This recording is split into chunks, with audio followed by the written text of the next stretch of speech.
ಮೇಲೆ ಜಲಬಾಂಬ್ ಹಾಕಿದ ಮೋದಿ ಸರ್ಕಾರ. ಅಟ್ಟಾರಿ ವಾಘಾ ಗಡಿ ಈ ಕ್ಷಣದಿಂದಲೇ ಬಂದ್ಗೆ ನಿರ್ಧಾರವನ್ನ ಕೈಗೊಳ್ಳಲಾಗಿದೆ. ಭಾರತದಲ್ಲಿರೋ ಪಾಕಿಸ್ತಾನಿಗಳು ದೇಶವನ್ನ ತೊರೆಯಲು ಸಂದೇಶವನ್ನ ನೀಡಿದ್ದಾರೆ. ಪಾಕಿಸ್ತಾನದ ಮೇಲೆ ಜಲಬಾಂಬ್ ಹಾಕಿದ ಮೋದಿ ಸರ್ಕಾರ. ಮೋದಿಯ ನಿರ್ಧಾರ ಇದಾಗಿದೆ.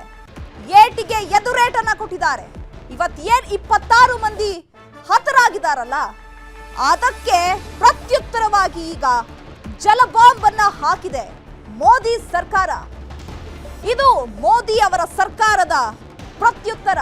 ಅಟ್ಟಾರಿ ವಾಘಾ ಗಡಿ ಈ ಕ್ಷಣದಿಂದಲೇ ಬಂದ್ಗೆ ನಿರ್ಧಾರವನ್ನ ಕೈಗೊಳ್ಳಲಾಗಿದೆ. ಭಾರತದಲ್ಲಿರೋ ಪಾಕಿಸ್ತಾನಿಗಳು ದೇಶವನ್ನ ತೊರೆಯಲು ಈ ಮೂಲಕ ಸಂದೇಶವನ್ನ ನೀಡಲಾಗಿದೆ. ಅಫ್ಕೋರ್ಸ್ ಅವ್ರಿಗೆ ಏನೇನು ಸೌಲಭ್ಯಗಳೆಲ್ಲ ಕೊಡ್ತಾ ಇದ್ರಲ್ಲ, ಆ ಎಲ್ಲ ಸೌಲಭ್ಯಗಳನ್ನ ಒಂದೊಂದಾಗಿಯೇ ಕಟ್ ಮಾಡ್ತಾ ಬಂದ್ರೆ ನಿಜವಾಗ್ಲೂ ಈ ನರಿ ಬುದ್ಧಿ ಇರುವಂತಹ ಪಾಕಿಸ್ತಾನಿಗಳಿಗೆ ಸರಿಯಾದ ಬುದ್ಧಿ ಕಲಿಸಿದಂತಾಗುತ್ತೆ. ಅದಕ್ಕೆ ಈಗ ಮೋದಿ ಸರ್ಕಾರ ಜಲಬಾಂಬ್ ಅನ್ನ ಹಾಕಿರುವಂಥದ್ದು. ಅಟ್ಟಾರಿ ವಾಘಾ ಗಡಿ ಈ ಕ್ಷಣದಿಂದಲೇ ಬಂದ್ಗೆ ನಿರ್ಧಾರವನ್ನ ಕೈಗೊಳ್ಳಲಾಗಿದೆ. ಭಾರತದಲ್ಲಿರೋ ಪಾಕಿಸ್ತಾನಿಗಳು ದೇಶವನ್ನ ತೊರೆಯೋದಕ್ಕೆ ಸಂದೇಶವನ್ನ ನೀಡಲಾಗಿದೆ.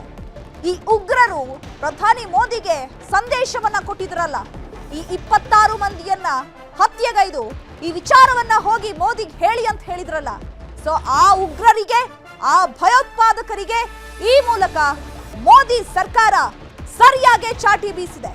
ಪಾಕಿಸ್ತಾನದ ಮೇಲೆ ಜಲಬಾಂಬ್ ಅನ್ನ ಹಾಕಿದೆ ಮೋದಿ ಸರ್ಕಾರ. ಎಲ್ಲರೂ ಕೂಡ ಮೋದಿಯ ಒಂದು ನಿರ್ಧಾರಕ್ಕೆ ಕಾಯ್ತಾ ಇದ್ರು, ಯಾವ ರೀತಿಯಾಗಿ ಎದುರೇಟನ್ನ ಕೊಡ್ತಾರೆ ಅಂತ ಹೇಳಿ.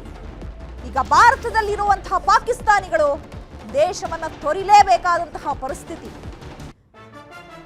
ನಾವೇನೋ ಅವ್ರ ಬೆನ್ನ ಹಿಂದೆ ಹೋಗ್ಲಿಲ್ಲ, ಅವರೇ ನಮ್ಮ ಬೆನ್ನ ಹಿಂದೆ ಬಂದು ಚೂರಿ ಹಾಕಿರುವಂತಹ ಕೆಲಸ ಇದು. ಜಮ್ಮು ಕಾಶ್ಮೀರದಲ್ಲಿ ಪಹಲ್ಗಾಮ್ ಅನ್ನುವಂತಹ ಸ್ಥಳದಲ್ಲಿ ಉಗ್ರರು ಗುಂಡಿನ ದಾಳಿಯನ್ನು ನಡೆಸಿದ್ರು. ಈ ಗುಂಡಿನ ದಾಳಿಯಲ್ಲಿ 26 ಮಂದಿ ಮೃತಪಟ್ಟಿದ್ದಾರೆ. 2 ಕನ್ನಡಿಗರು ಸೇರಿದಂತೆ 26 ಮಂದಿಯನ್ನ ಹತ್ಯೆ ಮಾಡಿದ್ದಾರೆ. ಅದರಲ್ಲಿ ಕೊಡು ಧರ್ಮವನ್ನ ಕೇಳಿ ಗುಂಡಿಟ್ಟು ಕೊಂದಿದ್ದಾರೆ. ಈ ಬಗ್ಗೆ ಮತ್ತಷ್ಟು ಮಾಹಿತಿಯನ್ನ ಕೊಡ್ತಾರೆ ನ್ಯೂಸ್ ಎಡಿಟರ್ ರಾಘವೇಂದ್ರ ಗುಡಿ. ಫೋನ್ ಸಂಪರ್ಕದಲ್ಲಿ ಜಾಯ್ನ್ ಆಗಿದ್ದಾರೆ. ರಾಘವೇಂದ್ರ ಗುಡಿ, ಎಲ್ಲರ ಚಿತ್ತ ಮೋದಿ ನಿರ್ಧಾರದತ್ತ ಅನ್ನುವಂತಿತ್ತು. ಯಾವ ರೀತಿಯಾಗಿ ಪಾಕಿಸ್ತಾನಿಗಳಿಗೆ ಬುದ್ಧಿ ಕಲಿಸ್ತಾರೆ, ಯಾವ ರೀತಿಯಾಗಿ ಕಡಿವಾಣವನ್ನ ಹಾಕ್ತಾರೆ ಅಂತ ಎಲ್ಲರೂ ಕೂಡ ಕಾದು ಕೂತಿದ್ರು. ಈ ಬೆನ್ನಲ್ಲೇ ಮೋದಿ ಒಂದು ಕಠಿಣ ನಿರ್ಧಾರವನ್ನ ಕೈಗೊಂಡಿದ್ದಾರೆ. ಜಲಬಾಂಬ್ ಅನ್ನ ಹಾಕಿದ್ದಾರೆ.